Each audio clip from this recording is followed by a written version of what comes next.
I'm Aaron Robinson here at the Quinnipiac lacrosse field.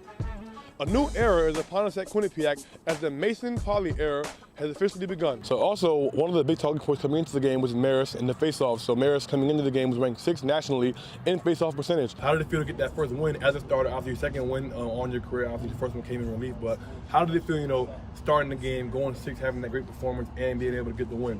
I'm gonna take Banks calculator. Great Jonathan Banks calculator. Going in the garbage, come out of mascot. Oh! Peter Kiss and Mikey Dixon were two of Quinnipiac's rising young stars. Dixon, the 2016-17 MAC Rookie of the Year, averaged just over 16 points per game this past season to lead the Bobcats in scoring. Kiss, who earned first-team All-Rookie honors this season, put up more than 13 points per game and added over 5 rebounds per contest. Dixon and Kiss were also 2 of the 5 players who elected to transfer from the Quinnipiac men's basketball program this season. You might think that this is a Quinnipiac problem, but stats have shown that this is a nationwide trend in Division I men's basketball. A study done in November shows that 40% of people who enter Division I directly from high school will transfer prior to the start of their junior year. This number has climbed each year, and the transfer epidemic, as some have called it, is taking over college basketball. Personally, I feel like the transfer rate is going up because of the business of college basketball and teams having an off-season, their coach getting fired, or kids not liking their fit, or kids getting over or under-recruited. In this day and age, satisfaction is key, and players are willing to explore all options if they feel as though they will be better off somewhere else.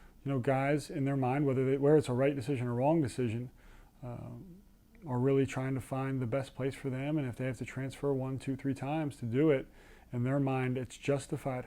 Because hundreds of people hit the transfer market each and every year, it is nearly impossible to pinpoint one contributing factor to explain why so many people like to transfer.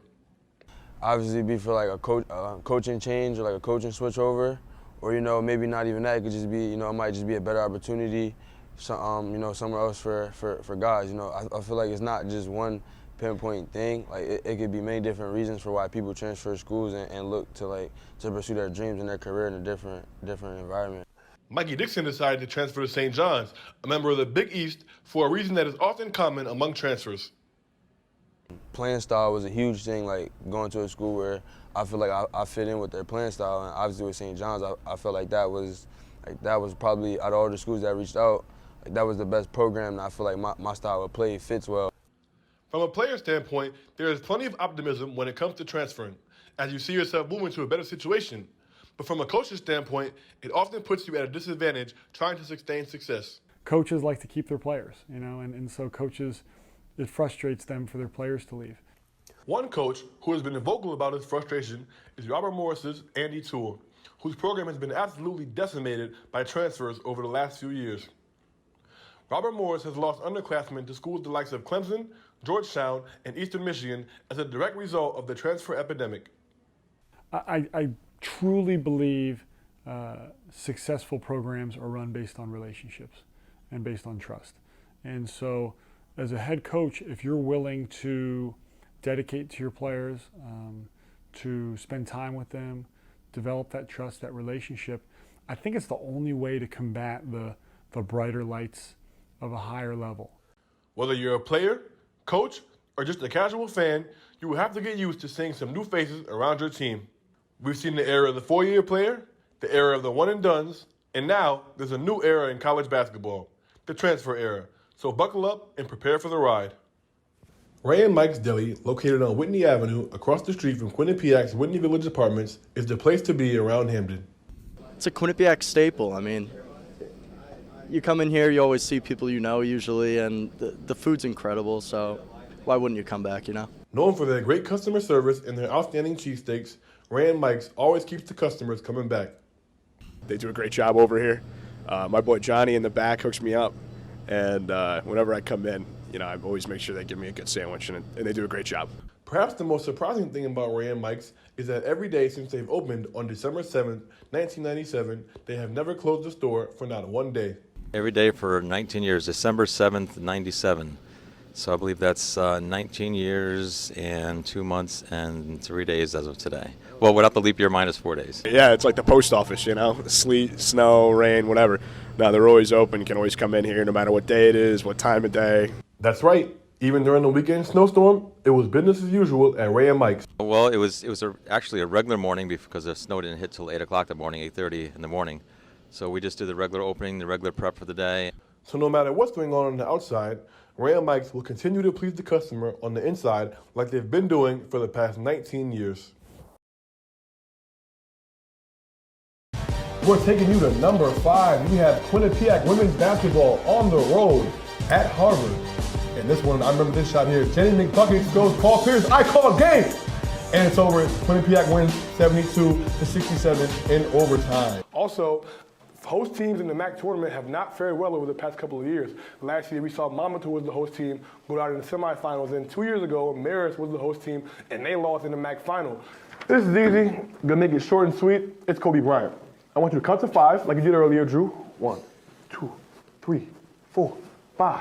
Count to 81. Something LeBron has never done, will never do, can never do. Also, Kobe, like I said, 5-time champ. LeBron, 3-time champ. Kobe, 2-time scoring champ. LeBron, 1 scoring champion.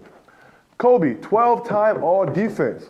LeBron, 6-time all-defense. Not only is he getting buckets, he's locking up and he's winning games. Kobe, 18-time All-Stars. LeBron, 15-time All-Stars. You know what I'm saying? I don't think he's going to get to any. He might get a few more, popularity. He's in LA, but this isn't close. Kobe has that Mamba mentality, winning mentality. 5 for 8 in the finals. LeBron is a disgusting 3 for 9. Who? Come on, man.